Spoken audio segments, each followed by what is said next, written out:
let's enjoy some one-shot questers. Just something fun and stupid. This is a fun little channel. Let's see.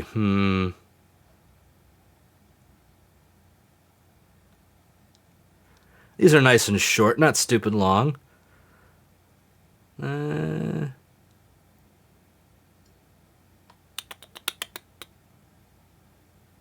Let's do this one. How each decade would play D&D.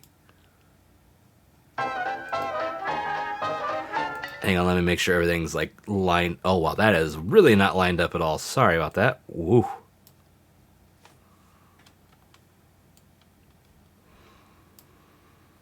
And that might be okay. There is no closed captioning on this, so have fun.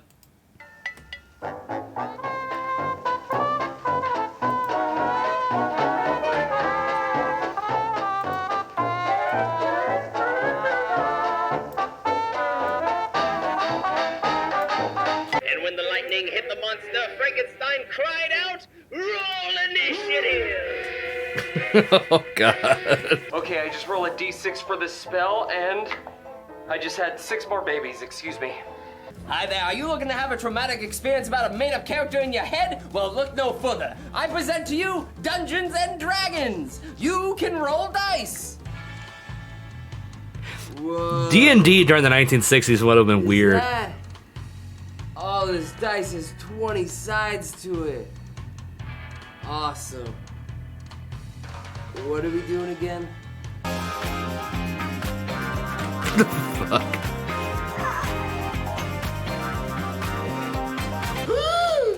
You expect me to play this game of Satan's? This here is devil worship. How? I don't know, but it has Satan written all over it. If you rearrange the words in Dungeons and Dragons, it spells out Satan. Good day, sir. Hey guys. Night. See you morning, buddy. Sorry I'm late. I rolled a natural 1 on trying to find your house. Yeah, I heard Sans too. But now is not the time for talking. Now is my chance to have the princess finally fall in love with me. Why is your face cold? Oh my God. Come It's on, wet guys. and cold. D&D Go. is so much fun. Ah. We have a lot to offer. I My mean, daughter's look, giving me a we kiss got goodnight. Her nose was edition. cold and wet, so was her mouth, and it got me right in the guys, eye ready to play too. a very Ah. normal D&D game with no high expectations. Perfect. Here we go. You're fine. It was just weird. Hello, everyone, and welcome back to Critical Role. Great session. Oh, everyone. God damn.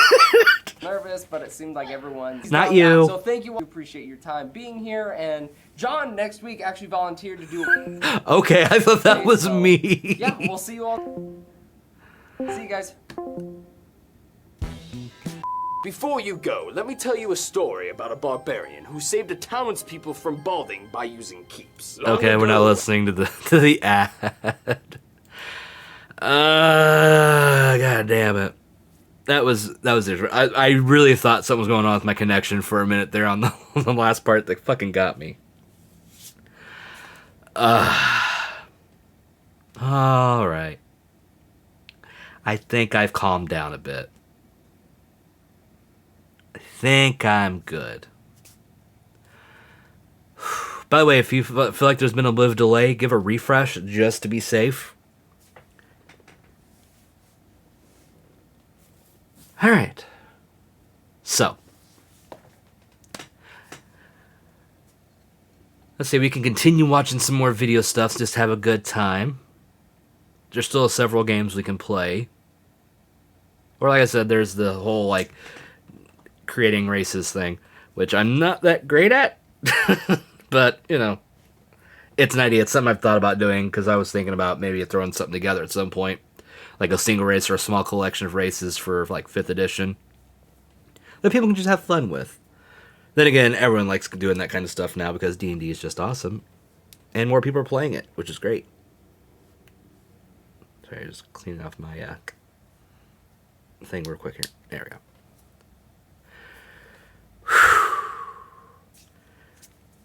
I don't like getting angry like that at all. I hate it. I don't like getting stressed like that. I don't...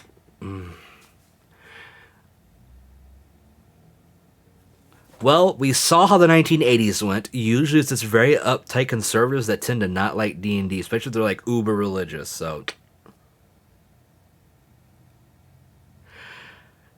Yeah, I'm not fun to watch being frustrated. I am not. Okay, it's not like I'm like Markiplier, where like when he gets frustrated, it's kind of funny. A little bit. Like watching him trying to do getting over it.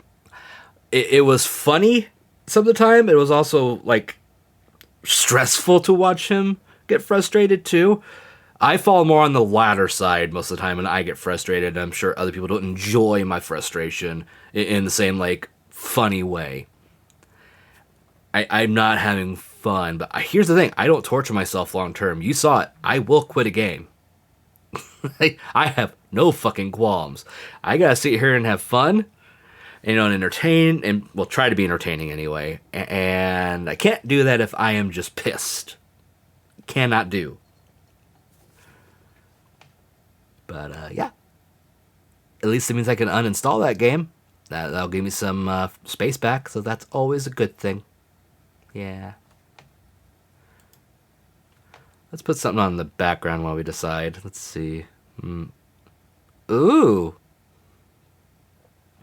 A Batmobile restoration. Let's play that for a bit in the background while we're hanging out and waiting. Come on. Load the screen.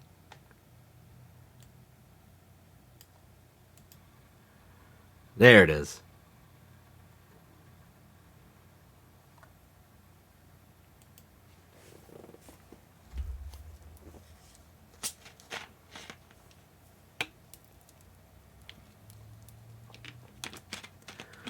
I wonder how the D&D session's going for Quinn. I hope well. I bet Quinn's having a great time with Mercury and Squid and Colossus.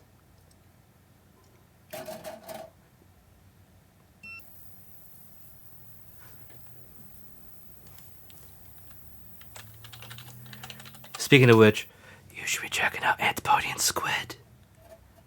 You should go follow them.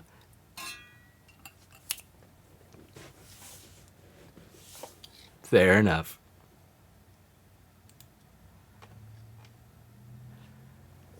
Well, that's good. Hopefully they've had a good session. I really need to do D&D again. It'd be great.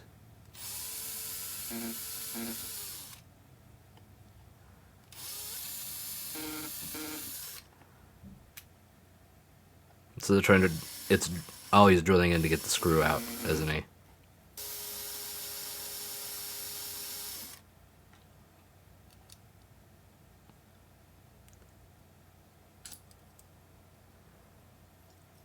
That makes sense.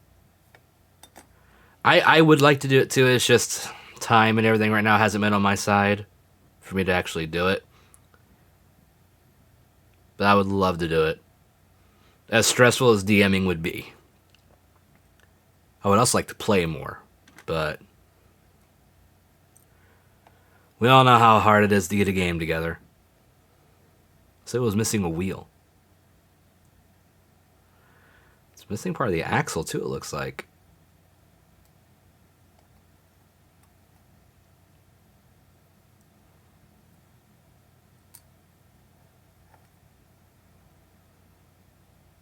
Oh. God, so many small little pieces in there.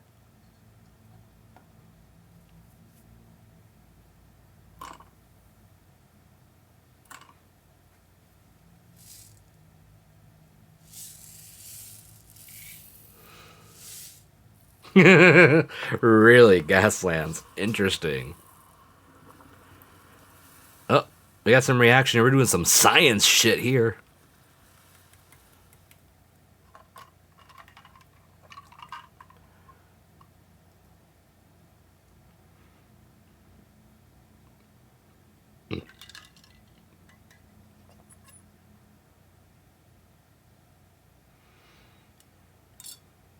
Okay.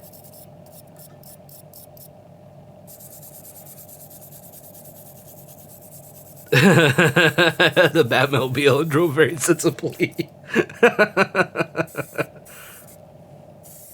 Fair enough. Remember, kids, respect traffic laws. Don't speed, and make sure not to take these tight turns too fast. You never know who you might run into or over. I'm Batman. Your traffic safety announcements, Batman.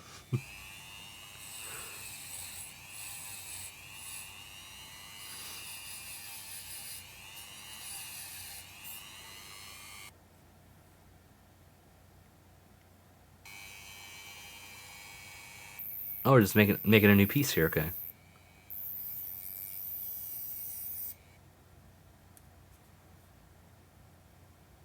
Yeah, probably a good idea not to cut yourself.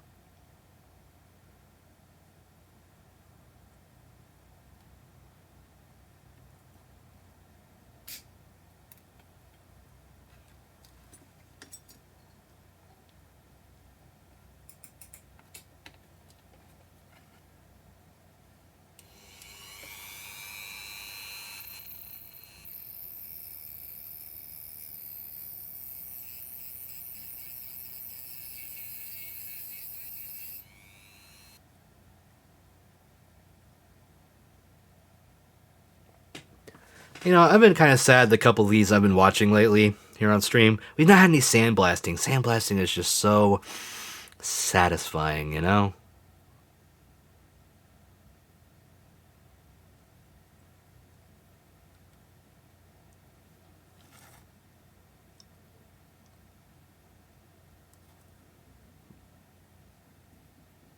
Okay, what's that?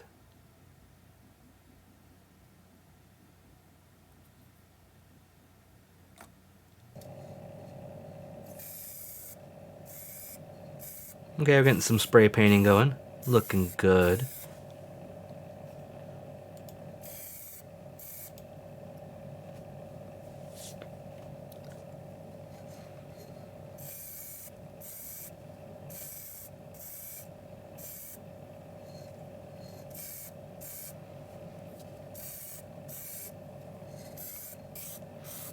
Wonder what the decals are going to look like, because pretty sure he's going to reprint old decals and stick them on. That's usually how these go.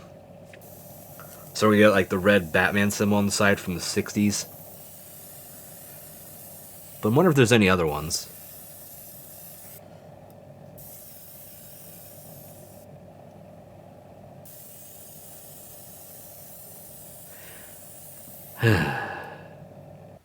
But it is nice and calming, at least. Oh, by the way, Hal, did you have fun playing Neon Abyss?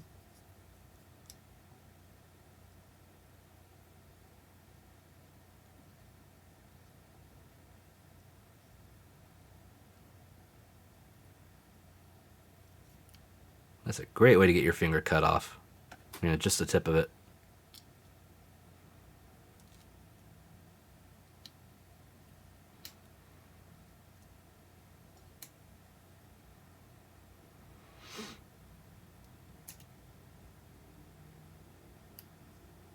Ah, fair, fair. Seems we both had a bad night when it came to a game, huh? Right now, we're de-stressing because the game I was playing was pissing me off, Arrow. Also, hello, hope you're doing okay. Glad to see you. We're just watching a Batman toy being restored. Just having a good time.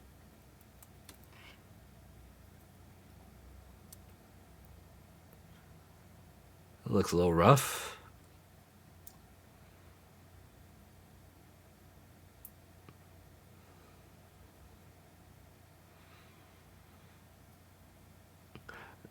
Necromunda Underhive Wars. Not heard of that one.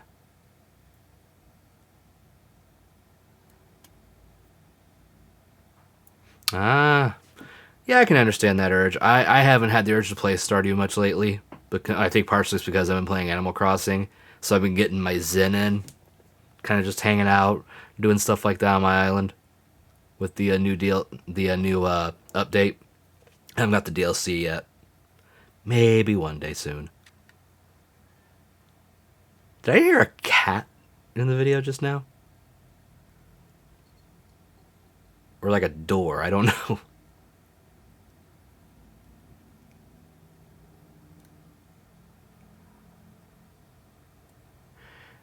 It's newish. I don't know how much you know about. I know nothing about it. Gang Warfare and Warhammer. Ah. Okay. I know jack shit about Warhammer. So that would explain it. But if it's kind of like turn-based like XCOM, that could be interesting. I think I've got like one or two Warhammer games that have been gifted or something like that from friends for like birthday or holiday or stuff like that before. But I've not played any of them. Because I think I've got both the Vermintide games, which I believe are Warhammer.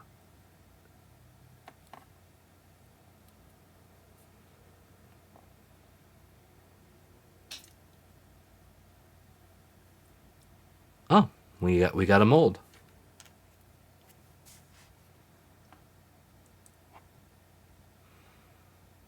Oh, that's right. That's right. We were missing the wheel. What else were we missing that he has to recreate? I wasn't paying attention. That's on me.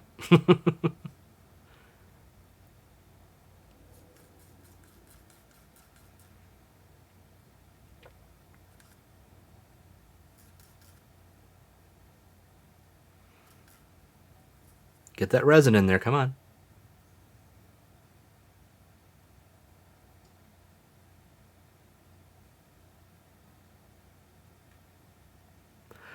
Necromunda is a hive city, literally billions of people cramped into a city designed for pure production. The lower sections of the city are just overrun with gangs fighting for survival, and you get to join that excitement.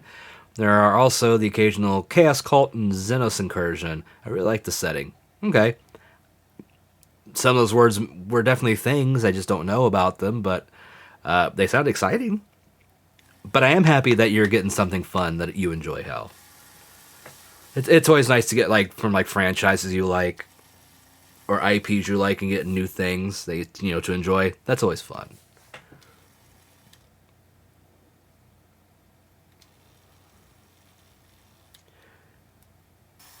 Ah, I see.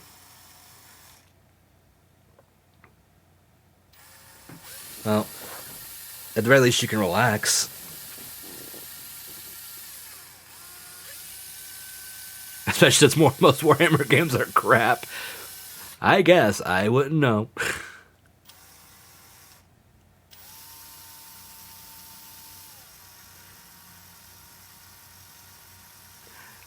Is anyone else having the issues that Arrow is with buffering?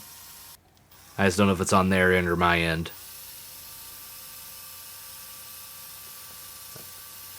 Give me 1 sec. I'm going to yank this out. My bitrate looks okay. Okay.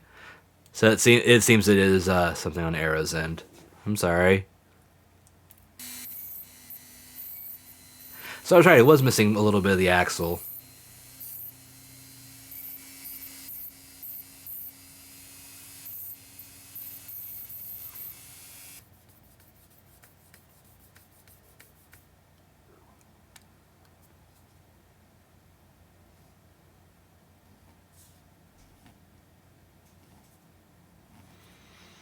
Oh, yeah, football season. Ugh. Not a sports ball person by any means, but I hope everyone enjoys their season this year. Just try not to involve me.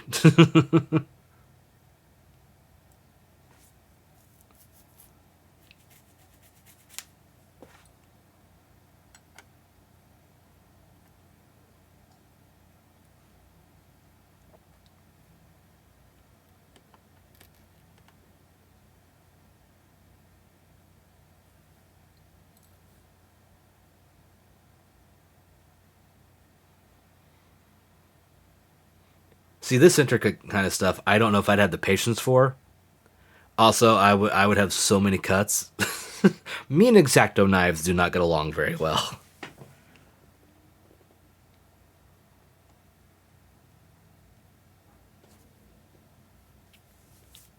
We have a bad history, me and them.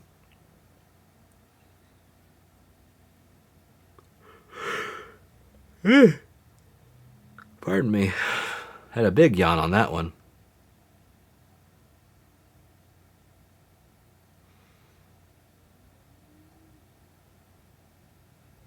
Oh, there's the Batman. Is Robin going to be red?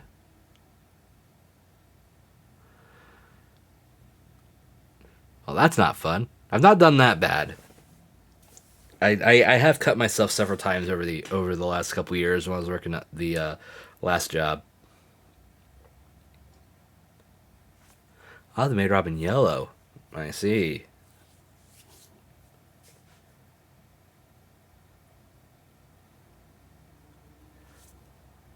Yo. Was that supposed to be a yawn, Pointless? Oh, yeah. Another one. Oh, God. Sorry about that. I've been kind of tired today, but I've done my best to avoid like falling asleep at a bad time, so proud of myself. I've been doing good. Trying to get my sleep schedule straightened out again. I keep falling asleep at odd times. Oh, gasp at health splitting thumb. Yeah. That's supposed to be Robin? Okay.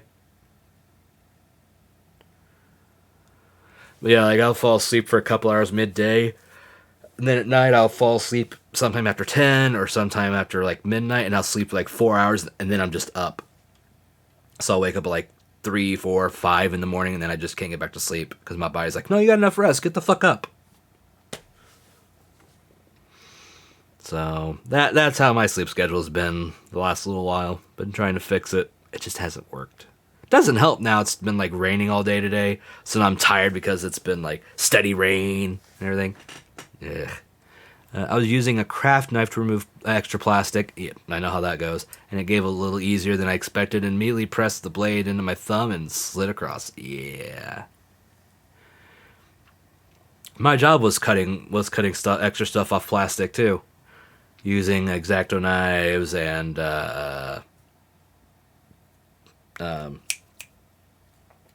kind of like box cutter knives, smaller ones like that, the sled. Also using clippers, which was not fun. Or he has to use my fingernail to get into places and getting stabbed under my fingernail by sharp bits of plastic. That was always fun. And they were always coming right off the press, so they were usually kind of warm. Sometimes pretty hot. Ooh, look at that shine. There's the decals. Knew they were coming.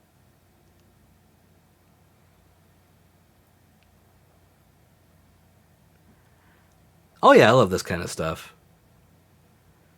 It's just a nice chill video. There's nothing going on that's too extra. It's just like, hey, here's this toy that's kind of gone to crap. We're going to make it look cool again. And then it's just a bunch of this little stuff like this. Ew. Yep, I can't say I've done plumbing.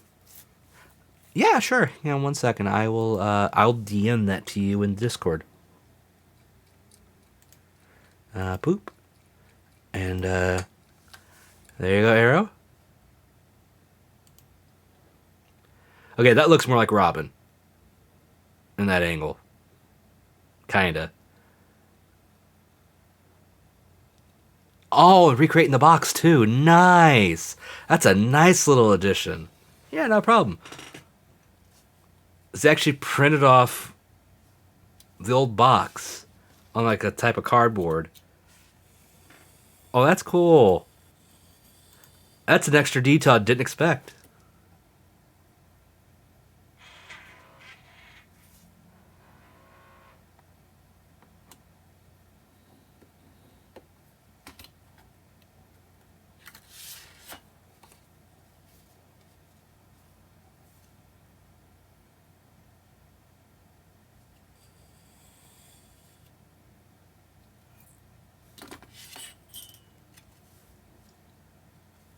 See, I can appreciate this because while it may not be the original box, it's a recreation.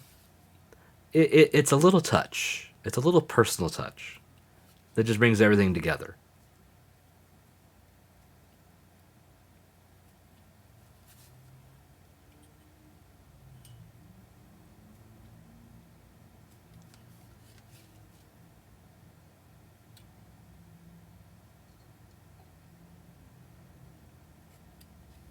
Don't they have like clippers to handle that kind of thing? Like a little thing that goes like corners like that, makes them curved.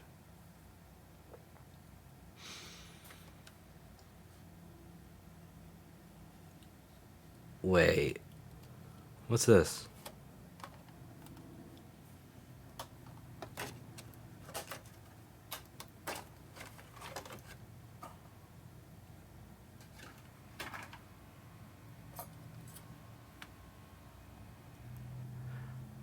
Yeah. Okay, that's gonna be plastic for the inside, isn't it?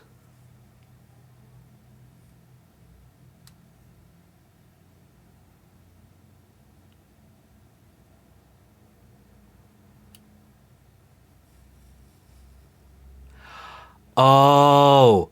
Okay. Okay, I get it. I get what he was doing with that bit of plastic there. I see.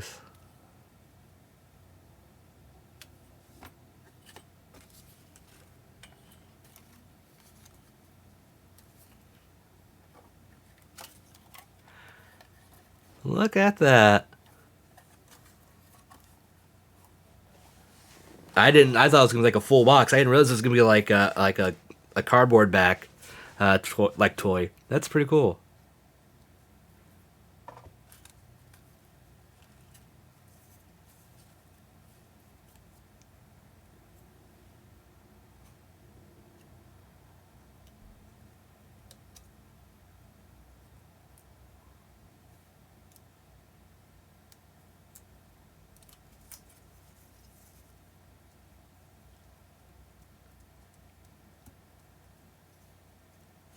Number 2 of 10.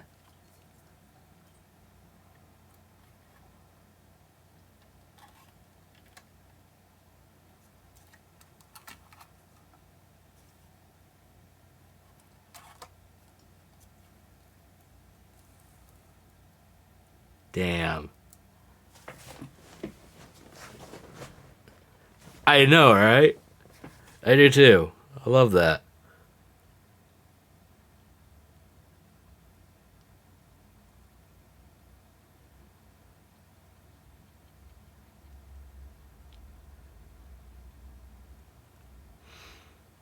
Looking good. Damn. Fantastic.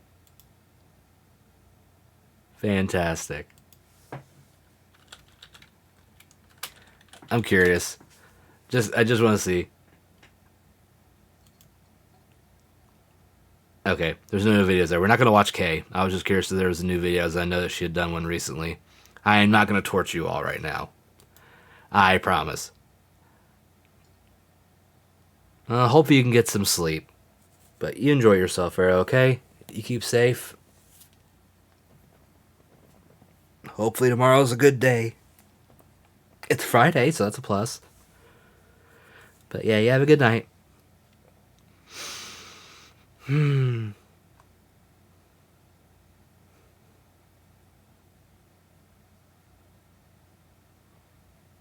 Let's watch this for a little fun. Sounds good. I'll be up for a while. Let's watch some Joe Cat.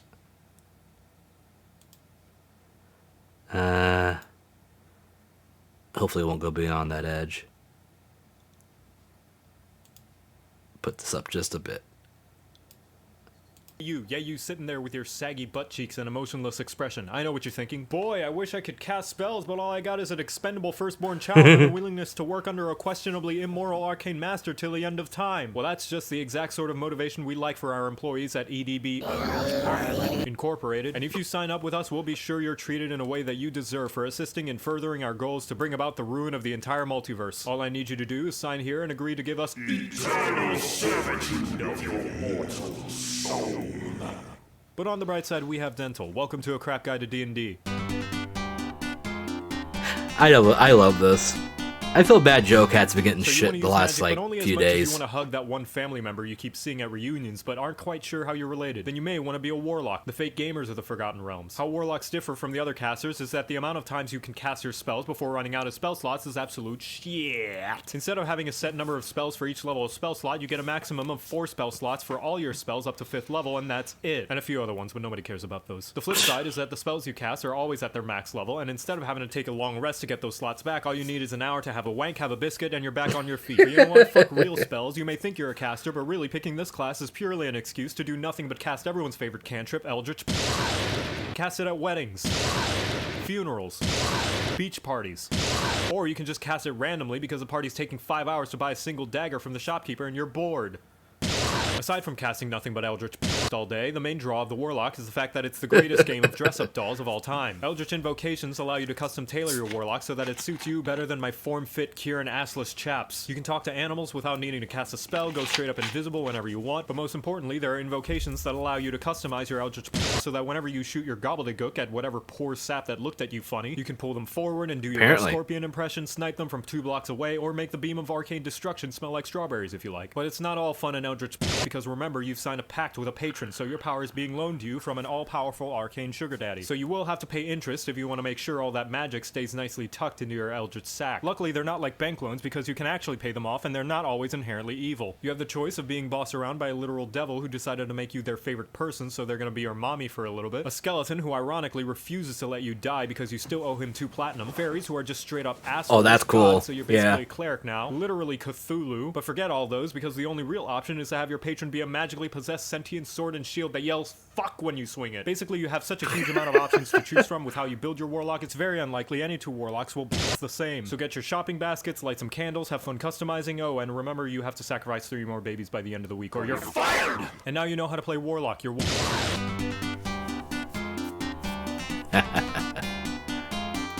Ah, good times, good times. Don't think there's anything else to Dungeons and Dragons stereotypes. We're on a D&D kick. Let's just keep going. Why not?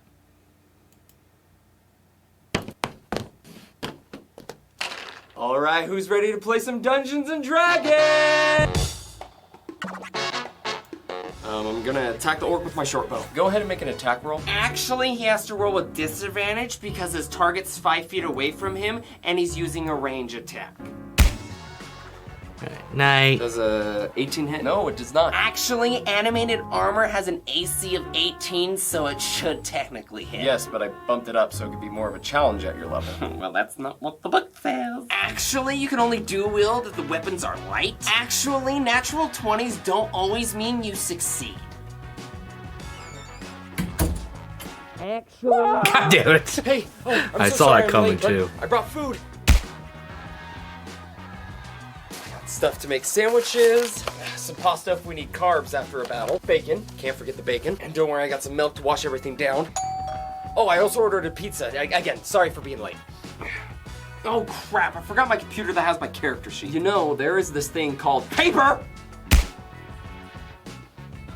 My computer died. Good thing paper doesn't run out of batteries. Entering your stuff manually helps you figure out your character more. Just saying. Hold on, my spell list is somewhere around here. Crap, these are 3 different characters. Oh, I wrote everything in pen. Why did I write everything in pen? Hello? Hey, sorry, I won't be able to make it. Unexpected plans happen. The one who always Oh, cancels. that's fine, we'll just see you next week then. Hello? Yeah, sorry. I can't make it again. I realized I don't have a car. Oh, today was D&D? Oh, I thought it was tomorrow. Yeah, I broke both of my legs trying to save an orphan. Crazy, right? Yeah, sorry, I gotta go to my grandma's funeral today. Yeah, my other grandma just died, so I can't make it. Look, I'm just as surprised as you are that I have 3 grandmas. Just because I had 4 grandmas and you didn't doesn't give you the right to call me a liar. Yeah, I'm just so busy. Listen, if I don't take my vacuum out for a walk, who will? Here's my character sheet. Oh, thanks. Wait, you rolled 18 for every stat? Yeah, I just got lucky. Yeah. Hey, I hope you don't mind, but I did Wouldn't that be some the grinding min-maxer? session. What do you mean? Level 20? Yeah, it took me a while, but I got it. This is the 2nd session. Everyone else is at level 1. I know, right? Hard work pays off. Hey, I love my character, but I was wondering if you could just kill him off because I have a new character I want to play. Hey, hell, Oh, how much died. of a Vietnam Oh, that's flashback okay, are you 'cause I've having been right waiting now to with some of play this these? new character. Gonna go and sacrifice myself so I can save the party. Goodbye, my friend. Good thing I got a backup. Guys, I know how to solve the puzzle. All we need to do is let me bring in a new character. All right, guys, who's ready to slay some dragons in a dungeon? Man, I can't believe I'm playing such a nerd game. I'm officially a nerd. Wow, this game's a lot more intense than I thought. Wait, I can actually do that? Really? What does this die for? What does this die for? What does this die for? Oh, I have two of these. Ah, I know what this dice is for. Yahtzee. And that ends Yeah. the campaign. So, anyone to DM the next one? The Forever DM. Hey, looks like it's me. Yeah, called that one.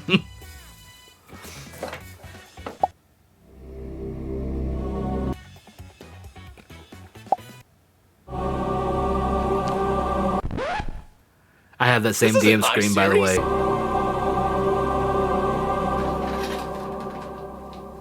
Oh, why? Sorry, guys. I was in a rush and forgot all my stuff. Oh, no worries. I got extra copies of the books for you. Oh, thanks, but I forgot all my notes, too. I got them all right here. How did you get my notes? Oh, and here's your maps for the battles today. How did you know there was going to be a battle? And I made new characters for us, since this will be a TPK today. There you go. Oh, crap, I forgot my dice. You got a pair I can use? Oh, yeah. The Dice Goblin. Got a few I can lend you. Well, how am I guessing this? This was my first pair. This one rolls the best. This one's in permanent dice jail. No, I bought this one instead of paying my bills. This one killed my last character. Oh, and this one killed one of my players. I just threw it really hard. All right, with a strength check of 19, you're able to move the boulder. Yeah, that's nice, but do you realize I'm just a gnome? Gnomes are around 3 feet tall and built more on the skinnier side, even though the book does say I can push up to 240 pounds. If we're talking about a medium-sized boulder, that boulder is gonna weigh 1,200 to 4,300 pounds, depending on what the material that boulder is made of. And therefore, I would fail my strength check and actually throw out my back in the process, which would leave me in a paralyzed state for many months, and therefore end my adventuring career as we know it.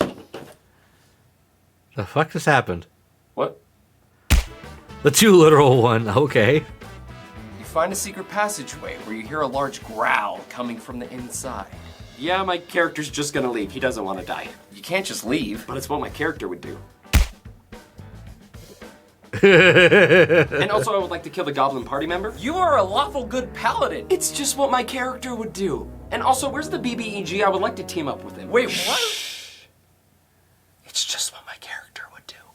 All right, Duke, what would you like to do? Who is this Duke you speak of? I am Torst, The role player. Mighty Barbarian. Yep. And you've just been hit for 27 points. The pain hurts so bad. Oh, it feels like it's actually there. My leg. Oh, the pain. Hey, Taurus, I think you should slow down there, buddy. No, Torst would drink this much in the actual game, so I must as well. Mr. DM, I don't feel so good. Sorry, Taurus, you failed your last Yeah, death save. you're not wrong. You died. That makes me so angry. I think I'm gonna.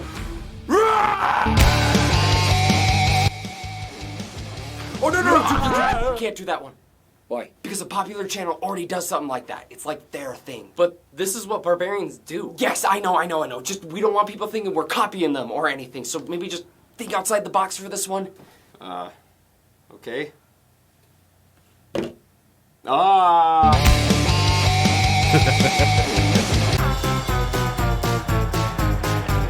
Yeah, definitely know some of those people. I've been at least a couple of those. Mainly the newbie. I've been that one. I've been a little bit of the role player too. A little bit, not that bad. But good times had by all. Got my nose itches. Ooh. So hell, got a question for you. You been working on anything fun lately? I know you got some cool D&D stuff out there already in the DMs Guild. Which, for for those that might be interested in that.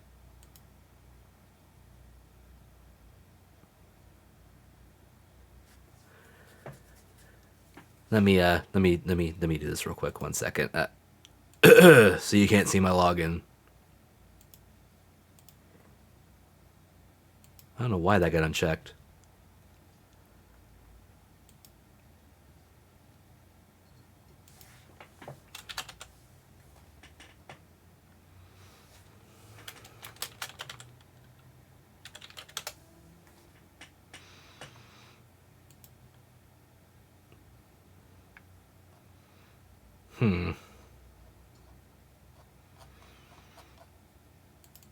Where was it?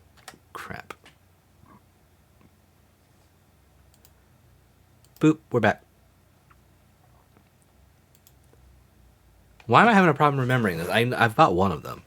So it's in my library somewhere. Ah, there we are. Haha. The Lady of the Lake Warlock Patron, which you can get, and I recommend.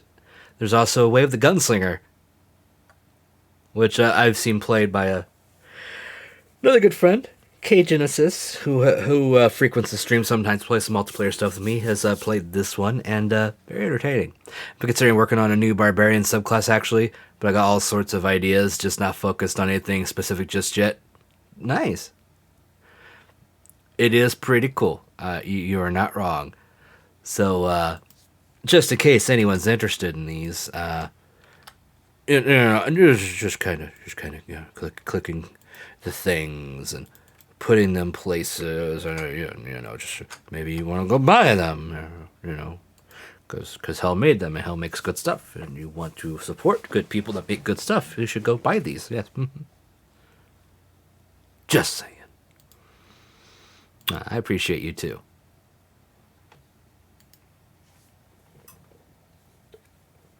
Oh, sorry, popping my neck. So, yeah, I remember when I was working on the that frog race. While you were, it was like a week ago. You guys were streaming. You and Quinn were, and I was working on that frog race. I haven't worked on it since then much. I've just been busy. Really gotta get back to that one at some point. I think it's mostly done. There's not really much more I can add. It's just lore stuff that I would have to add. So I'd wonder if I want to release that, if I would want to do that and make it into a DM's Guild release and just do it solo, just that one race, or put it together with a couple of other races and make it like a collection thing. Because it wouldn't be super long. Let me see. I'm not going to put it on screen. I'm just going to pull it up real quick, take a look. Because I don't remember it being like more than just a couple pages. There we are. Yeah, it's only a couple pages long right now. Like I said, adding the lore and that would give it a little bit more oomph, but not by much. But I did end up, dwindling down the abilities a bit, like you and Quinn were suggesting. I don't know much of a theme that would work with them, because at least some of the ideas that would come along would be kind of rough.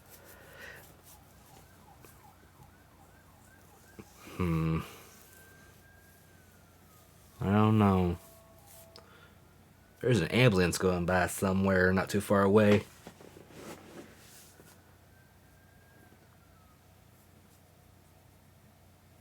Yeah, not a problem.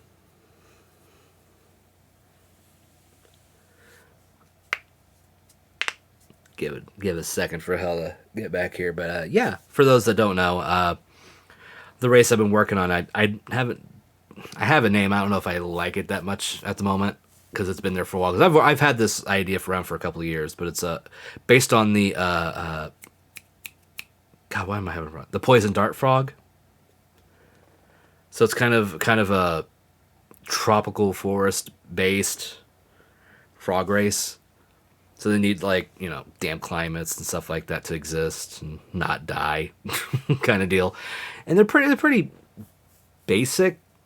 They're like average below 5 feet, like at their shortest, getting to a little bit above it. They're kind of not that super heavy, like maybe I have him at like a little over 100 pounds. I might have to up that a little bit. I don't know, because I don't expect him to be like super big and beefy. They're more lean kind of characters as far as like play style in that, since they're leaner, them being more agile characters. Have a pretty decent climbing ability where they can actually have a better, an easier chance climbing up surfaces because they have stuff on their pads. They're similar to the what are they called? It's one of the smaller, the Grung, I believe. Yeah, they have some similarity to the Grung, though they have projectile abilities based on the two different sub races that are part of it. So it's not bad. It's not bad, and each of the sub-races have different weapon proficiencies, just to kind of get them differentiated, which I don't know if that's a good idea or not, or if I just want to kind of get them like just like basic proficiency for just the race as a whole, rather than just the two sub-races. It's just a matter of the sub-races having, where they live, kind of different ideologies as far as like jobs and how they, react to things and such. But, I don't know. I've had to go through and get rid of a couple of things to kind of balance out a little bit, because I don't want them to be too overpowered. That's one big problem with trying to do stuff like this, is them becoming overpowered. Like, you just make like the perfect race for D&D. It's kind of annoying. I don't know. Is hell back? Yep, things still refreshing. But I don't know. It's still an idea that's kind of being worked on. It's not looking bad, at least. I think with the recent release of Tasha, it's made things a little easier for creating races and that. So you don't have to worry about ability score stuff with creating a race, because you can just have a +2, +1 wherever the player wants to put it, which is nice. But I don't know.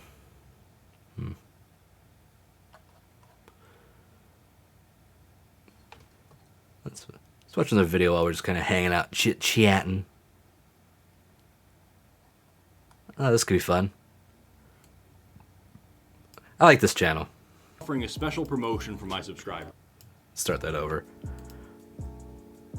Ladies and gentlemen, boys and girls, I've waited so long to say this again. Welcome back to Reacteria! Hey, Quinn, what's I up? know it's been a long time since we've seen each other, but I've got really good news. How goes First it? and foremost, How was the game? With an actual camera now. Secondly, I've got Did you roll high and do the the fun stuffs? Audio sync issues anymore. No Were more you the clips where best audio Grandma just Turtle? Doesn't exist for some reason. And possibly most exciting, I'm so happy to tell you that this episode is sponsored by NordVPN. Really, genuinely, I just want to tell you that I do use NordVPN. I think it's an awesome service. I've never had any problems with them. My favorite way to use them is I like to watch things like Rick and Morty, which you can't get on Netflix in America, so I just connect. We're gonna skip ahead a little bit. I can watch every single episode, even to get past the thing. If you're, and with that, let's get into the video because I feel like it's gonna be a good one.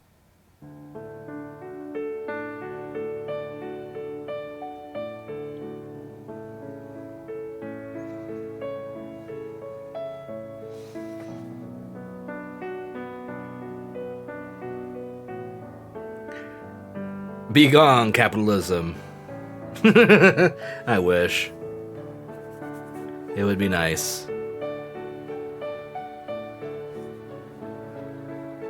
Oh, really? This will be fun.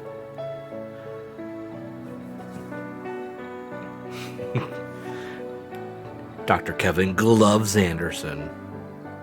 What's the other guy's nickname? Oh, it's just the one. I thought there was like two. By the way, this is one of those evolution things again, so let's have fun.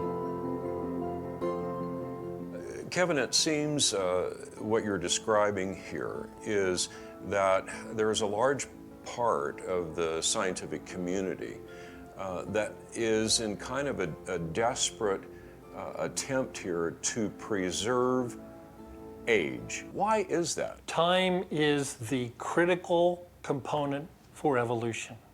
If you're going to say that... it's an actual biologist talking with that discusses, like debunking a lot of the anti-evolution stuff and other like anti-science things. So it's somebody that actually has a good head on their shoulders, and they just debunk a bunch of the bullshit. So no, we're not watching the person talking the bullshit. We're watching somebody that debunks the bullshit that the people talk about. A simple cellular system became a multicellular system that then became fish, and the fish then jumped up on land and grew legs and started breathing air, and then some of them, that not all of them, creature grew feathers and wings and started flying. So if you give us time, we'll claim to account for all of this massive change of organisms, but we got to have the time. Time is a critical factor in our understanding of evolution. Like I said in the last video about radiometric dating, there's plenty of evidence to suggest that the Earth has been here for a really, really, really long time. That's why the fossil record makes sense. We see layer after layer of plants and animals gradually changing in form over time. Yes, from simple to complex, eventually ending up in the complex forms that we have today. But even if you were to take away our understanding of the age of the Earth, even if you were to prove somehow that the Earth was 6,000, maybe 10,000 years old, it would certainly blow our minds. But we still have several other lines of evidence showing us how evolution works. So you wouldn't disprove evolution, you just show that it happens insanely fast. If you pull out the notion of they never think about that, do they? Period of time, you're pulling out a major foundation for the conventional paradigm. Absolutely. I don't know what it is about that guy's voice that bugs Evolution, me. specifically neo-Darwinism, Yo, what's up, requires Hal? a lot of time. And it's their foundational issue.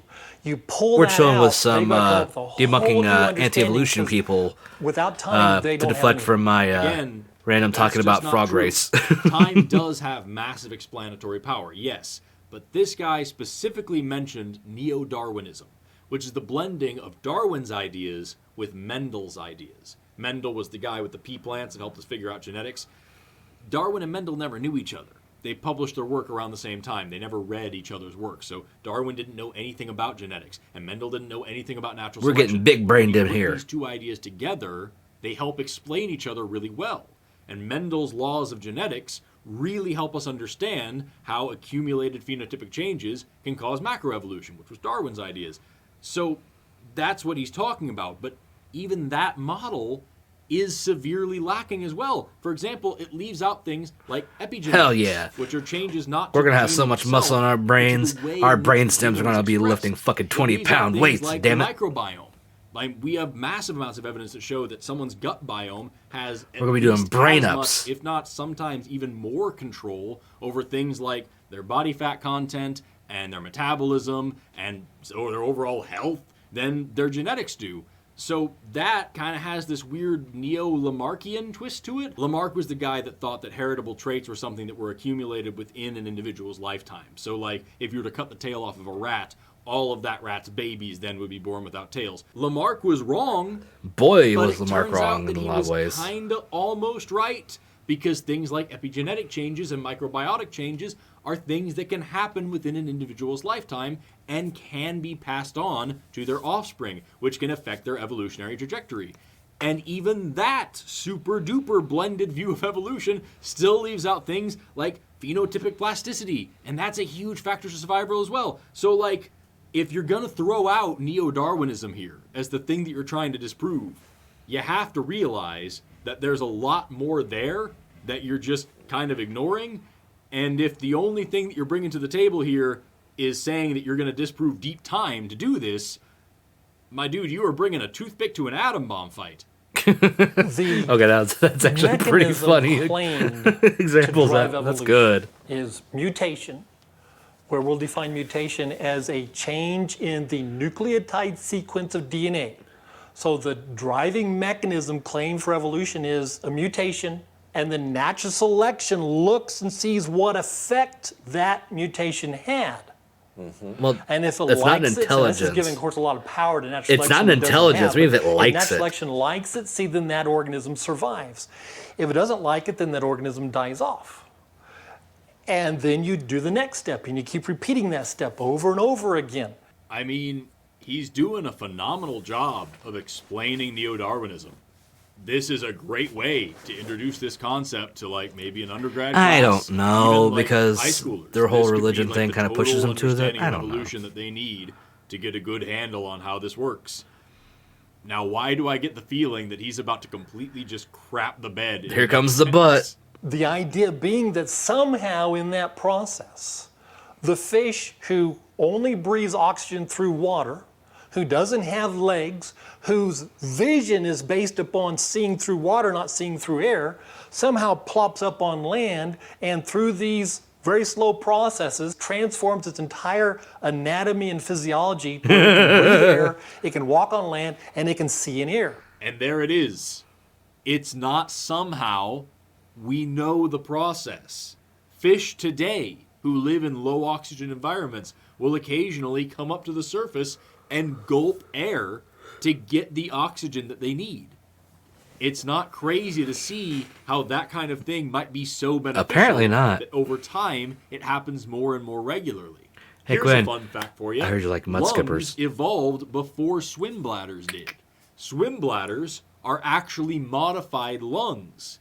So lungs came into existence, and then some fish kept the lungs and used them to become better fish. How cool is that? My dad We have joke worked. fossils of Hell yeah. Sarcopterygian fish with shoulder girdles and big, thick wrist and hand bones Shoulder girdles? in the transition to The becoming fuck's a shoulder amphibians. girdle? And What as the far fuck? as the whole concept of it just being That is such a weird term. inconceivable that a fish could learn how to like see and breathe on land, might I remind you that lungfish exist. There's a whole clade of them, dipnoi, I believe. That is a whole bunch of fish that stayed in that weird in-between niche. I mean, I guess, yeah. By this transition that you think is somehow illogical. So, like, there's living proof today that what you're saying here is nonsense. And so they see it as you give me enough time, we can account for all of this. See, now it really doesn't, but time becomes one of those things to a human. You know, yeah, it's almost like anything can happen given enough time. Mind gets fuzzy when you Yes, and they hide behind that fuzziness. It just took a long time. Somehow that becomes the magic wand. You know, a long time, poof, there it is. Forget the idea that there's no biological mechanism that accomplishes that. Time, poof, we got it. What do you mean, no biological mechanisms? There are plenty of biological mechanisms. You just got done explaining a couple of the biological mechanisms. What are you talking about? Darwin wrote his original ideas in a time where there was very little known about the cell and even less known about genetics. Now, Gregor Mendel, who's the kind of considered the father of genetics, he did the pea plant studies and all that. He and Darwin were peers. And there was even found in Darwin's library an unopened copy of Mendel's paper. Okay. But it's questionable even if Darwin would have opened it, if he would have understood it, because, and that's not putting Darwin down, that's just a matter of most people in that time didn't understand Mendel's studies. They just simply didn't understand it. And so Darwin proposed these ideas and they became very popular at a time where genetics and even cellular biochemistry was not well understood. So in essence, there was this big vacuum of lack of knowledge that they were able to quickly step into, and we could just pretend that it all made sense because It's not pretending it makes perfect maybe fucking not. We sense. just simply didn't know. I mean, I'm glad to hear that you understand that Darwin and Mendel were contemporaries, but the conclusion that you're drawing from that evolution is some ridiculous hypothesis that was just thrown out with no real evidence, that makes no sense. You gotta love Darwin didn't know anything how about genetics. young Earth Mendel creationists like to didn't know anything about project like natural really, selection. really, really hard. But if you notice, On the Origin of Species isn't a college textbook.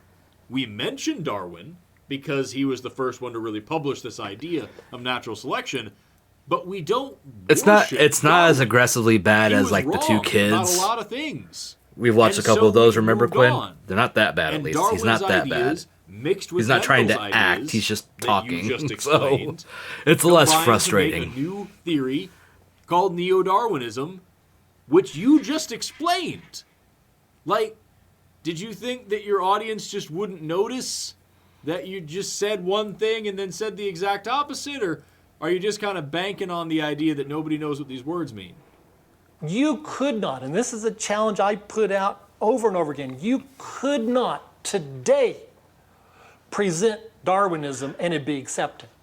It's because he's a Because we would microbiologist, know he's a better. scientist, so he But thinks because he's it's on molecular, right? already Even accepted, though he's going then all against of this works scientific somehow. consensus. Yeah. If On the Origin of Species was published today, it would absolutely be rejected. Why?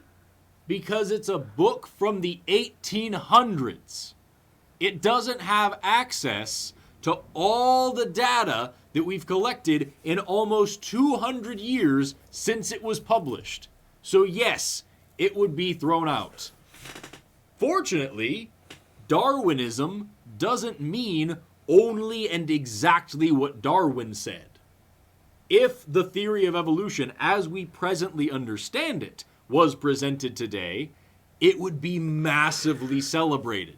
Because, as the geneticist Theodosius Dovsansky said, nothing in biology makes sense except in light of evolution. Ta-da! Like, I'm starting to think that you're not just being willfully dishonest here. I'm starting to think that you actually don't know how this stuff works.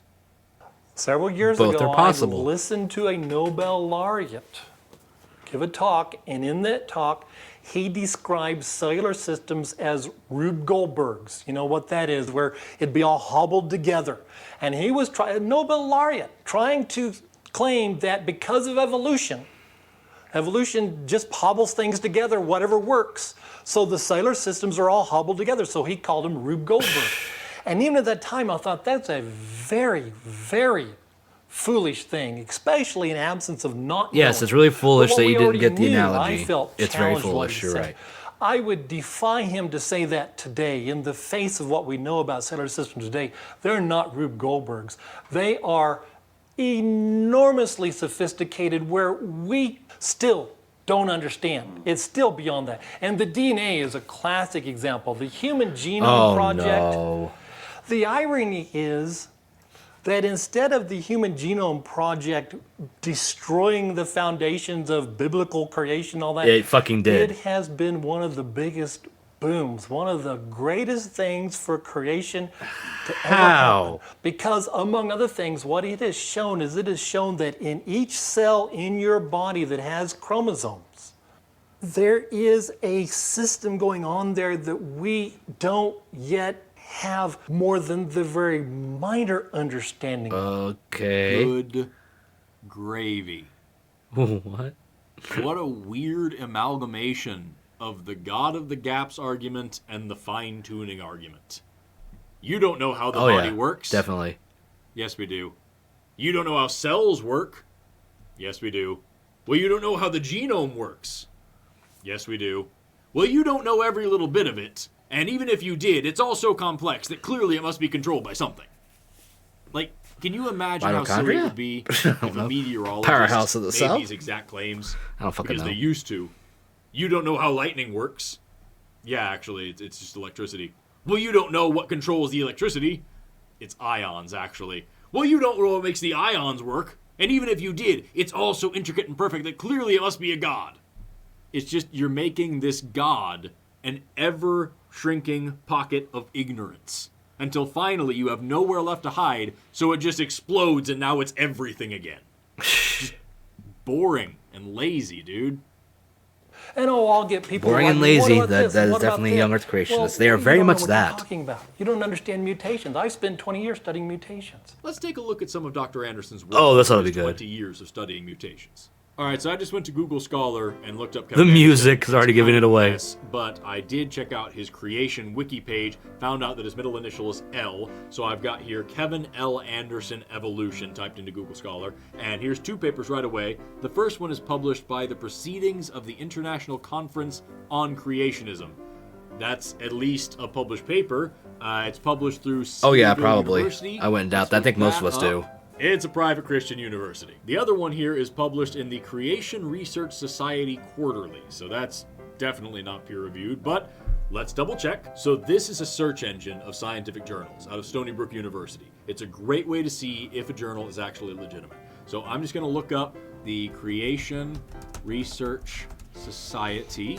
Yeah, big surprise, there's nothing there. Looking back at this paper, here at the bottom it says that Kevin works at the Van Andel Creation Research Center. So he's not working among peers in his field. He's working in a place that values ideas like his. Let's look a little bit more into this dude. So back here on the Creation Wiki page, it says that he got his PhD from Kansas State, that he taught at Mississippi State, and that he is actually the director of the Van Andel Creation Research Society, and that he is the editor-in-chief of the Creation Research Society Quarterly. He published himself. He's publishing his own work in a journal that he's the chief editor. Wow. No conflict of interest there. Not necessarily awful, but yikes, that's concerning. I can't stop looking at this paper. What are these graphics? Why are they so low res? Like this wouldn't fly in an essay for a bachelor's degree, much less a scientific publication. It looks like his whole argument here is that because the mutations that he's observing are like just shutting genes off rather than building new ones, that it's not real evolution, and that it doesn't tell us where the genes come from, and so we can't say that evolution's real. This makes no sense. Like, even if you wanted to split hairs here and say that it's microevolution, not macroevolution, it's still a change in allele frequencies in a population across generations. This is still talking about evolution. So I'm going to do two things. Yeah, Since Dr. that's about what I clearly expected. isn't familiar with the concept of peer review, first of all, I'm going to put the link to this paper in the description for this video, so you can go and read it and let me know what you think in the comments. And then number two, I'm going to send this to a few friends who are familiar with peer review and see what they have to say. Oh, that'll be good. I'm actually recording this before I do that, so we'll see how that goes, I guess. If it works and it goes well, you'll know about it right now. Hey, Pete. Hey, Forrest, how you doing? My name is Peter White. I'm an associate professor of evolution education and entomology at Michigan State University. Hey, what's going on, Seth? Hey, Forrest. I'm doing great. Good to see you. Yeah, so I got my undergrad in wildlife biology from the University of Montana, and then I went on to the University of Maryland for my master's and PhD, where I got to spend 4 years in Australia studying satin bowerbirds. Interesting. From there, I then took a postdoctoral fellowship at Texas A&M University, and then moved back up here to Washington State. Hey there, Lena. Hey, Forrest. I'm Lena. I'm a fifth-year PhD candidate at the University of Wisconsin-Madison, where I'm getting my PhD in astrobiology, and I'm also a NASA graduate fellow. Yeah. Hey there, Cole. Hello, my name is Cole Creighton. I am better known on TikTok as Cole the Science Dude, where I make fun videos about science. And I used to be a citizen scientist for many years, but now I work as the director of research for a cannabis company in Michigan called Grasshopper Farms. Hey, Ben. Hey, Forrest, what's going on? These are a lot of people. I'm a neuroscientist at Stanford University. I'm also a science communicator on TikTok and other platforms. What's up, Isaac? Hey, Forrest, good to see ya. I teach 8th grade science in Kansas, so I have a lot of the evolution unit. So I sent you Dr. Anderson's paper. A middle school teacher I think the author too. makes This is gonna be two good. mistakes in the paper. For the first mistake, what he's pointing out, he's saying, look, antibiotic resistance is based on various genes and proteins being rendered non-functional through mutation. So because in this case, biological changes resulting in things breaking, it's actually not a good exemplar of evolution. The mistake he makes here is that evolution is not exclusively limited to the making of things.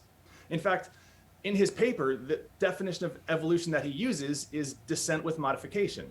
Well, when a genetic sequence is rendered non-functional through mutation, and that's passed on to future generations of bacteria, that's precisely descent with modification. Ta-da. The second mistake, and this is a bit of a shorter one, he concludes that because bacteria develop antibiotic resistance by turning off genes or rendering genes non-functional, that evolution can therefore not explain where those genes came from in the first place. What? And when I phrase it that way, I think we can see how erroneous and Sorry, my brain had a momentary lapse. That was so dumb. I almost feel like that these scientists sometimes are like Bilbo Baggins, and they see this missing scale on the dragon's smaug, right? And they think if they put an arrow in that scale, that just the whole dragon dies. This paper just focuses on origin. If you can't identify the specific origin of a genetic mechanism that is, say, lost function or allowed a bacterium to resist a particular antibiotic, that brings the whole dragon down. And that's just not the wonderful thing about science is that's not how science works. That's just one piece of the puzzle. And it doesn't mean you don't still have an almost complete puzzle. And then on top of that, the entire argument that we need to know the origin of every single genetic mechanism to then make some claim that precludes the operation of evolution as we talk about it is, I mean, it's kind of ludicrous. It's just not a solid argument. It's Surprise! It's bullshit. Ambitious, which is to cast out or overthrow a very well accepted framework to explain a lot of natural phenomena in the biological realm. And it's not presenting any new data necessarily, but it's trying to reframe data and suggest that there is a better way to explain it than through evolutionary theory. And that is, those are pretty big claims. And so what I'd be looking for if this came across my desk as a reviewer is, well, does this new framework explain the existing data better than the current one? Does it present any new evidence, or does it show that the evidence fits better with the tenets or the assumptions that other framework has? And then I'd also be looking for how well represented the current framework is. So I think that this paper failed to do both of those things, because the strategy that it seems to use. I'm waiting to hear how the 8th grade teacher is gonna rail this guy's report and also simultaneously does not provide any new evidence that supports the alternative framework. So I think those are my general thoughts, and as a result of that, I'd probably recommend rejecting it just based on those two facts. One of the things that was very odd from my perspective was that the paper seemed to rely a lot on logical fallacies to arrive at the conclusion, including in many of the examples that the author themselves offered. So they kept using this line. They would say, however, a mutation that causes a loss of regulatory control does not offer a genetic mechanism that can account for the origin of this regulatory control, which is very odd. That's not actually odd. I think it's more stupid than odd, but I guess they're just trying to be polite. How it got there. I'm not polite when it comes to this kind of shit. That they use in that line where they talk about this regulatory indeed called MAR-R that inhibits you just love to see it. Efflux pumps MAR-A and MAR-B. After 5 minutes of Googling, I was able to find another article online that shows that a decrease in MAR-R, the regulatory protein, actually causes a net loss in the genetic spreading of any given bacteria. There were birth defects, there were a variety of other problems. With regards to ampicillin resistance or some kind of antibiotic resistance, in a condition, an environmental condition, in which that is necessary to procreate, it will obviously, the fact that the lips are moving different from the voice is bugging me still, but allow something to procreate video in calls with antibiotics. That doesn't mean that whatever. Oh God, I remember that paper. It was so bad. It's so dumb. Extreme scenario of growing in an antibiotic. And the really sad thing to me is that there is sorry, stretching. Oh, ow. To be had regarding the you ever stretch to a point and your head hurts afterwards? God damn, that hurt. How that affects our understanding of kind of neo-Darwinian evolution, right? This is an interesting question, and we should look at how, because there's been a lot of evidence that horizontal gene transfer is really important with regards to the genetic diversity that we see in the prokaryotic domains of bacteria and archaea.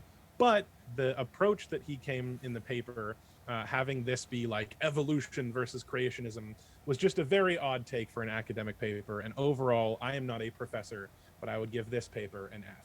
It's described on the website as, quote, emphasizing the reinterpretation of existing scientific data within a creationist framework. And I just thought that was so interesting. And then I just was pissed off the whole rest of the way. So basically my end result was pissed off. It felt like he was trying to find a way to finish his sentence, but he couldn't really quite figure it out. a lot of the time. Like I've been there a lot of the time where I write a sentence and I'm like, I just need to get this out and I'm going to come back and I'm going to revise it and make it better later.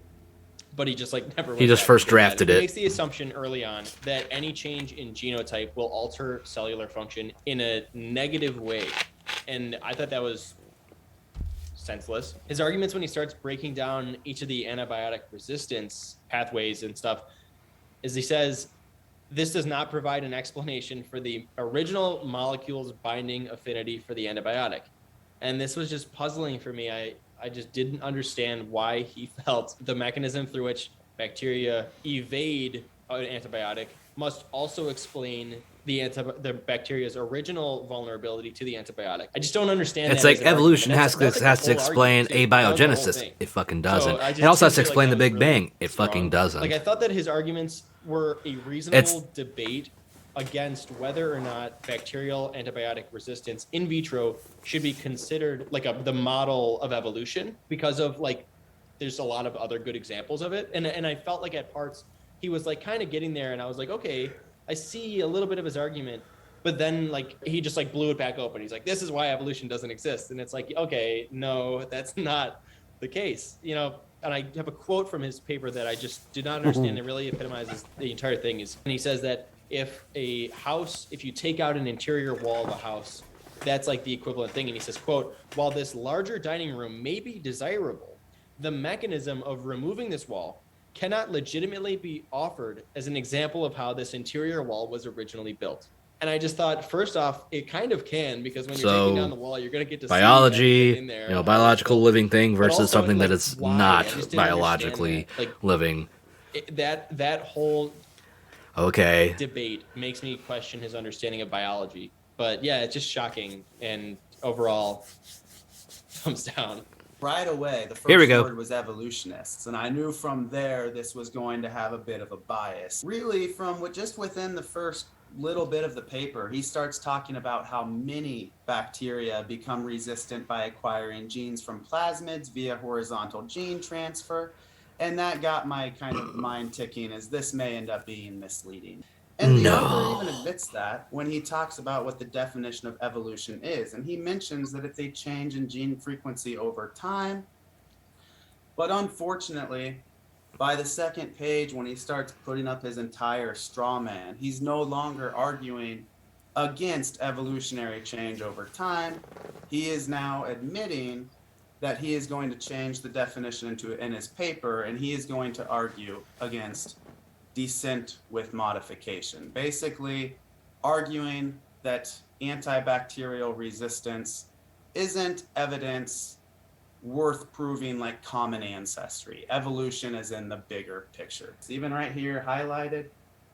Therefore, these genetic changes offer no example of a genetic mechanism for the evolutionary acquisition of flight by non-flying organisms, cognition by non-cognitive organisms, photosynthesis by non-photosynthesizing organisms, etc. And yeah, I agree. I'm an 8th grade middle school science teacher, and I would never tell my students that antibacterial resistance is evidence of any of that. It's not, but it is evidence of evolutionary change, which is what you set out to answer. Well, thank you so much for your thoughts. And before I let you go, do you have anything going on you want people to know about? Yeah, well, one of the more recent things I've been working on is something called the Connected Bio Project. You can go to connectedbio.org, and we've put together a set of interactive online lessons. I've worked with a group called the Concord Consortium. It's for high schoolers where they can learn about the process of evolution. Here they're looking at mouse fur color in a species called Peromyscus polynotus. They can look at the genetic sequences. They can look at how new proteins are formed, how pigment is formed in these mice, and then how, at an organismal level, natural selection actually acts on these mice with different fur colors, and how allele frequencies can then Oh, goddamn. Keep getting these tickles in my throat. It's annoying. Sorry, I'm not trying to cough in everyone's ear. I apologize. It just keeps kind of coming up on me. Check it out if you have a chance. So I feel like I've got a couple exciting things that I'm working on right now. Chuck Darwin on TikTok, so just at Chuck Darwin on TikTok. Scientists on TikTok, hell yeah, educate the Zoomers. Some peppering of little social justice. Exercise them funny brains. stuff, but it's largely science, and my love of science and nature just live there. You can also find some of the things that I create. So I love Sasquatch. I love working with vinyl and fabrics and stuff. It satisfies my creative side. So if you're on Instagram, you can find my stuff at Chuck Darwin. Still like they're all Designs. vertical That's all video, one kind word, of like this at one Chuck is. Darwin Designs. And I Or at also least have this an one Etsy is. shop, The other ones Chuck aren't. Darwin An Designs. Etsy shop So too? check Nice. it out. Thanks very much. Yeah, so check out my TikTok channel, which is where I post God, they all have most of my TikTok. science communication content. My handle is I'm out of touch. I don't have a with a TikTok. Z at the end. And then I've also recently started creating new content for my Instagram specifically, which is the same handle at CharmQuarks. Anyone that would like to find my content on the internet, you can find me on pretty much all social media under the name Cole the Science Dude. Remember, that's Cole the Science Dude, not Cole the Science Guy. And I look forward to seeing you around. Check out my social medias, I suppose. TikTok at Dr. Brain, Instagram at Dr. Brain, Twitter at Dr. Brain. If you want to check out my research papers, feel free to check out my Google Scholar. My name is Ben Ryan. Like I do Twitter. R-E-I-N. I have a Facebook for like family stuff and certain friends. Learn more about evolution, especially human evolution. I'm really interested in the ancient human I have an species, so Instagram that I don't talk really about that. use. My Twitter's at iRussell21. And I would highly recommend beyond watching that, this though, experiment. You well, can Discord. watch it on YouTube. We'll put the link in here. But that's you can about it. watch as bacteria evolves over time, and you can see the evolutionary change. And this is one of those that is not just gene flow. This includes mutation. So it seems to kind of debunk this study as a whole. I don't know if I should have said study, but at that point, whatever. You see that, Kevin? That's peer review. If you had done that before you published this paper, would have saved you a lot of embarrassment.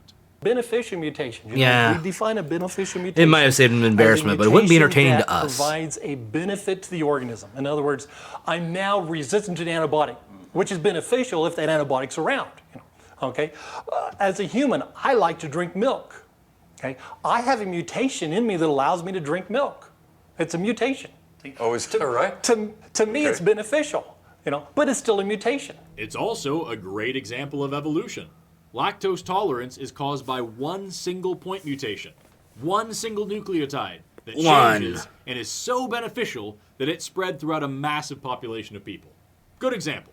If you look just at beneficial Moo mutations, juice. this is what evolutionists love to look at. Beneficial, beneficial, beneficial. And I say, but that's really irrelevant. What's happening at the genetic level? That's the key. It's not whether it's Certain beneficial genes are or turning not on, beneficial. It's some what's are turning happening off. genetically. But the beneficial mutations are genetic. Saying that the mutations aren't important, it's what's happening at the genetic level. True, Quinn. Very true. It's like saying being blonde or brunette doesn't matter. It's your hair color that we're looking for. It's like saying epinephrine isn't important. It's the adrenaline. They're the same thing, dude. Repeatedly, what the evolutionist community does is they offer example after example after example of what they claim, here's how evolution works. Yeah. No, it's not. Yes, Yes, it is. Because what you're doing is you're taking pre-existing systems and knocking them out or reducing them. You're not explaining how they evolved to begin with. Because that's not what those papers that you just showed were talking about.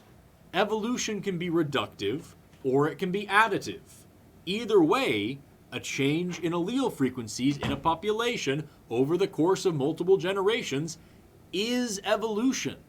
There's nothing in the definition that says that it can never lose anything. Evolutionists keep giving evidence. That's not okay. Or that you have to know where it came from, otherwise you don't know anything. Like, all you're doing here is saying, I don't know how this works. It's like, hey, where'd therefore God it come must from? be There's your magic. answer. Like, If I don't know checkmate where my creationists. car was manufactured, that doesn't mean that I don't know how the engine works or that it isn't a car.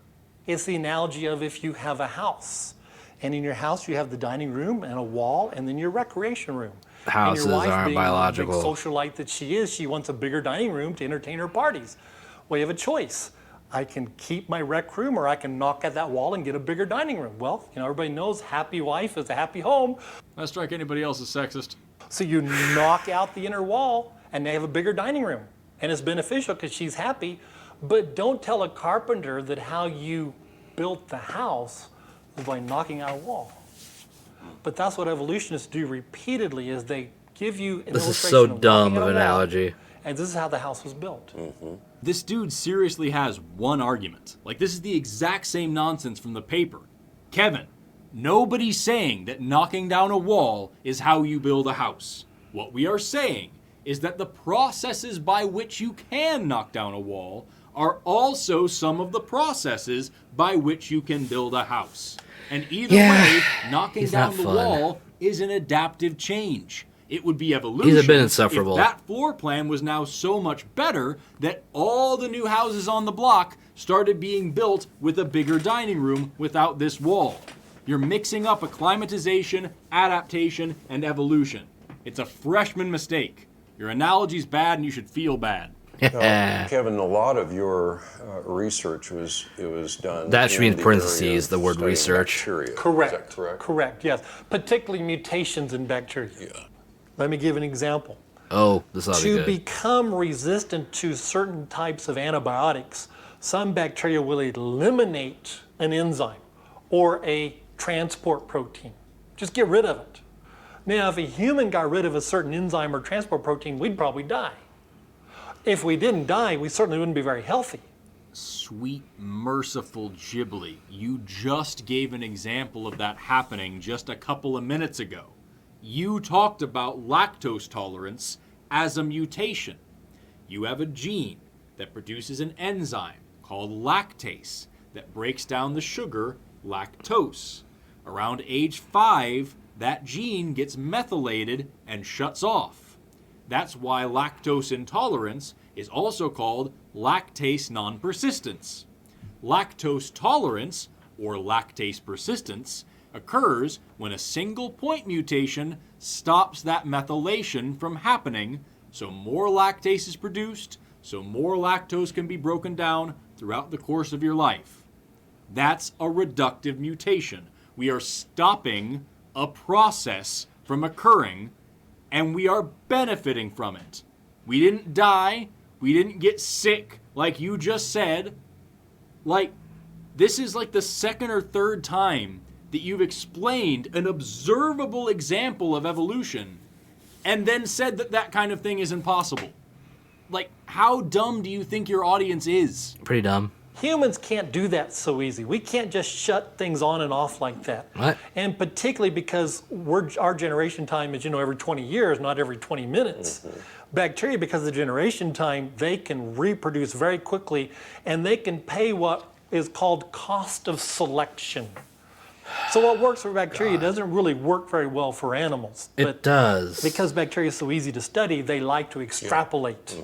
Like say, well, look, this is how it would work in the animal too. Well, not necessarily. So the comparison of us and bacteria only goes so far, and then it starts falling down. You literally just got done explaining that bacteria are good models because they have such a short generation time. And now in the same breath, you're saying that bacteria aren't humans and they work different ways than humans do, so we just can't know anything This about is it. so They're so dumb. different that we just can't learn anything about evolution. It's just not real. They're models, dude. That's not really DNA either. It's a model. A little airplane, it's a model. Can't get on it and fly. Nobody's saying that bacteria work the exact same way that humans work. They are teaching tools. You're a microbiologist.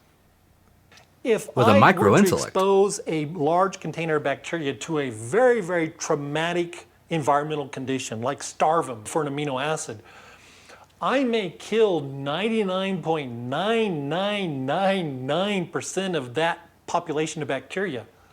But the next day, those few that are left that have the mutation that allows them to compensate for, lack of a particular amino acid in the media, they've regrown and the whole population is restored again. Just boom, just like that. This is seriously like the most frustrating episode we've ever done. You forgot the second half of that.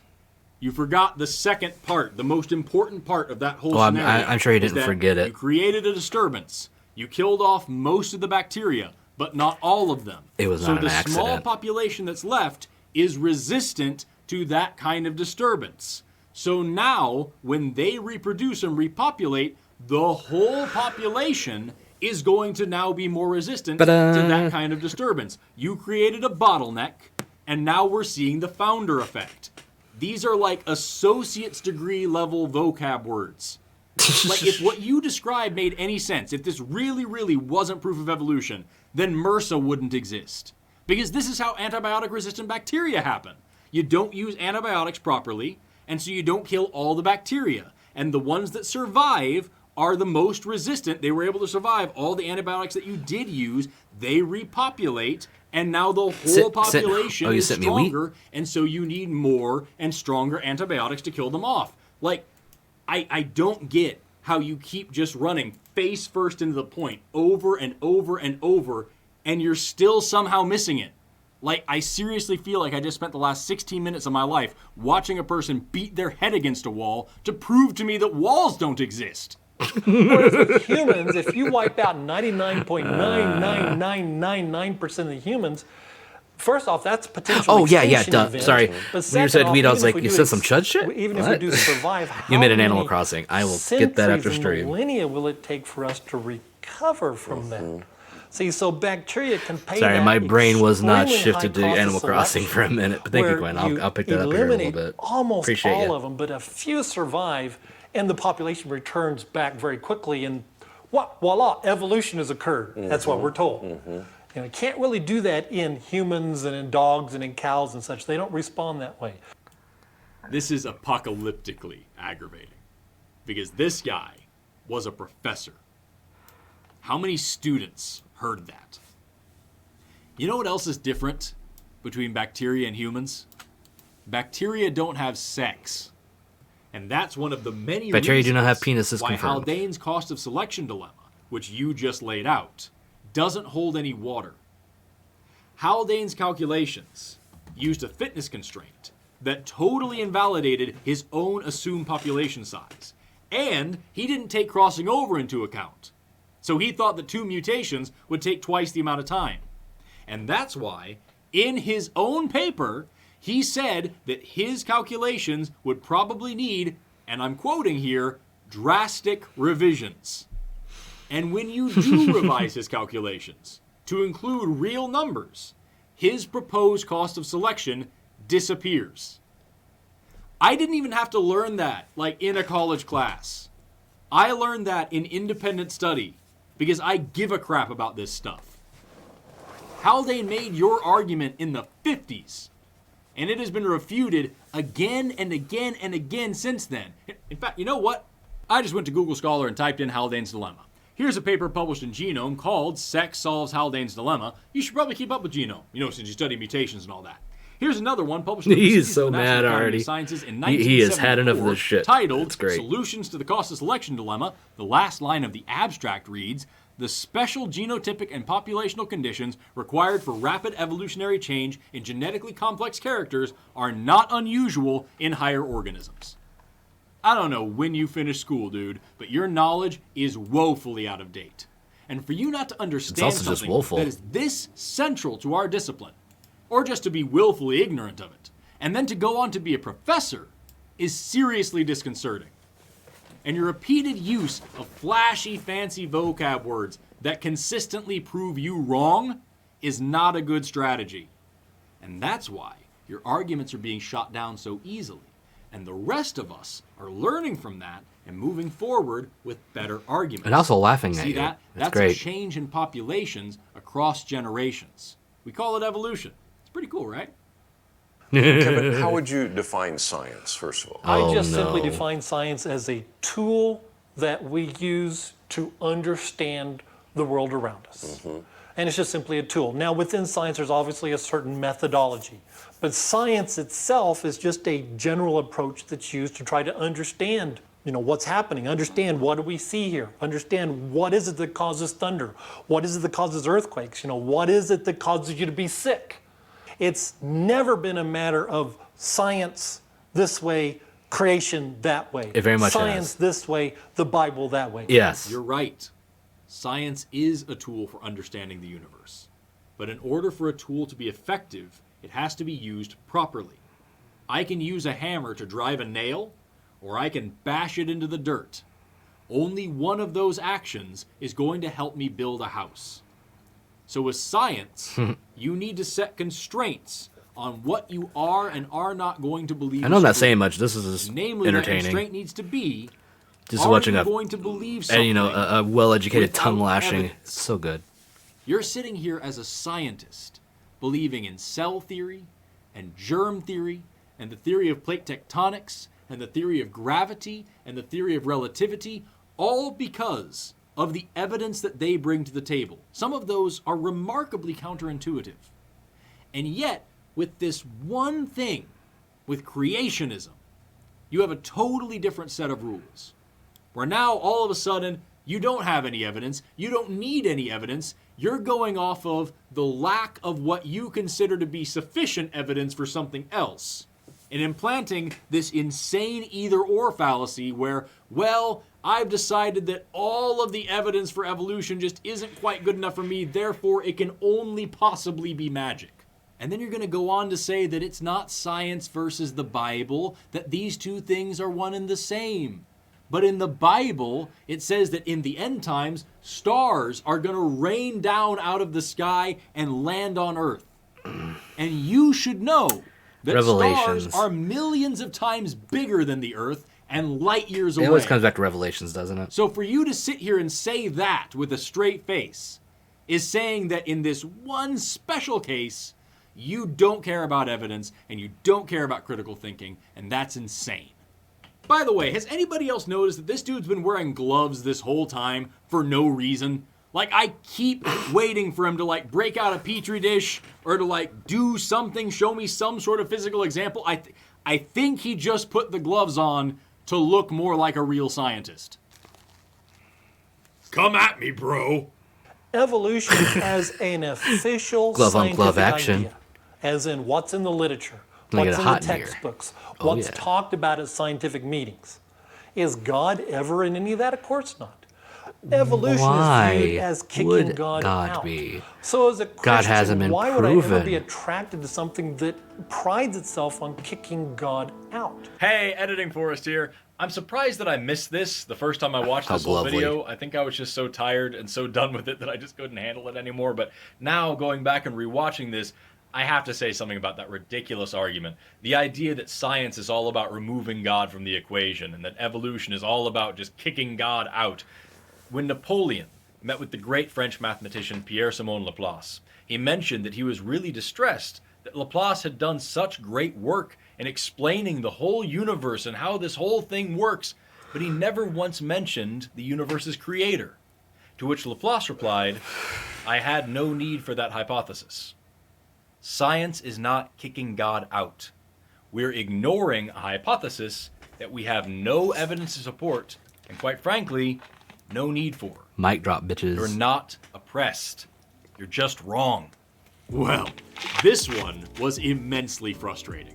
Guys like this are why I always say a degree doesn't make you a scientist. I once had a genetics professor in college who was a PhD geneticist who didn't know what a Hox gene was when I asked him, who didn't know how to use a percent sign correctly, and who had to be corrected by the class several times because he kept teaching things that were contradicted by the textbook. After about the second or third time that happened, I left and stopped showing up to class. Good I choice. taught myself genetics in the hallways, and as a result, I got a higher score on my major field exam than a lot of my classmates did. Because guys like that aren't interested in learning anything new. They're not interested in correcting themselves. All they want to do is regurgitate the information that they learned in college however many years ago. They confuse schooling and education, and they forget that learning is supposed to be a lifelong endeavor. So I hope that you watching this remember that. Degrees don't make scientists. Publications don't make scientists. The degrees that I've achieved and the research that I've done has nothing to do with me being a scientist. What makes a scientist is curiosity, integrity, and the ability to change your mind when presented with new evidence. If you can question everything, assume nothing, and follow the evidence wherever it leads, the universe is yours. As for this guy, I give him a science teacher challenge level 6 out of 10.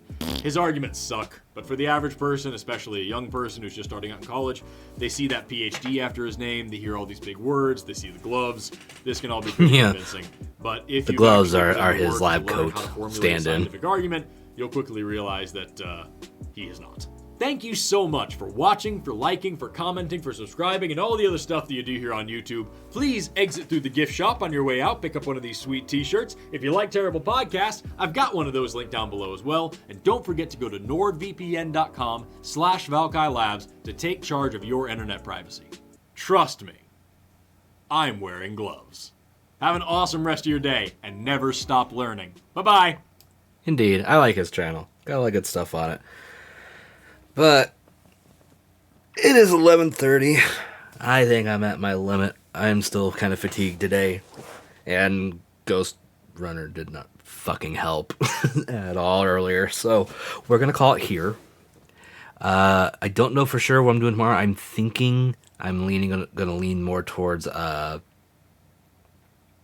Battle Chasers maybe. Or I might do something else.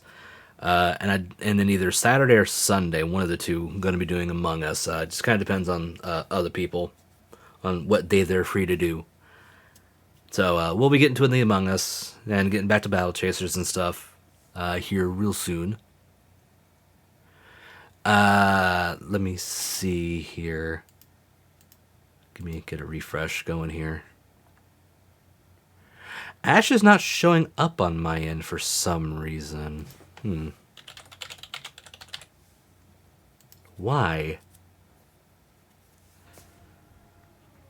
That's so weird. Yeah, they fought. So they find these things there. All right, we're gonna turn that down for a minute. But yeah, I guess we'll raid over to Ash. But before we do, just gonna do our quick old wrap up. Yeah, it's weird. I don't know why Ash isn't showing up on mine on the left side there. It's weird. I've refreshed a few times and just not seeing him. Odd shit. But yeah, so I'll be back tomorrow, probably with the game. If not, then I'll figure something else. Should still be streaming over the weekend, but be sure to hit up the link right here to help out Winchanter, a friend of mine, who is needing some help with some financial stuff involving car. If you can help spare a little bit of money, if you've got it, please do so. If not, share the link. Just one of those things where money kind of took a turn in a wrong way, and they're in need of help. So if you can, that'd be great. Also, of course, there's always, here. You can follow me here at twitch.tv/Zandros. You can also help support the channel by dropping subs, which is a good way to go. Also, there's the direct donation, which doing that right now goes towards emotes for the follower emote slots. Trying to raise about $50 so I can put in for 5 emotes. Depending on if I get a little less than that or a little more than that, I'll either do less emotes, which I can do like 1, 3, or 5, or I'll do the 5 and then do maybe something extra if there's enough money left over to do that. But the charity thing takes priority over doing that. Also, there's the merch shop. If you feel like getting some spritz stuff, that's available there. And yeah, so we're gonna raid out here in a minute, but highlight people. Thank you for watching. And until the next stream, stay safe, stay awesome. I'll see you in the next one. Later.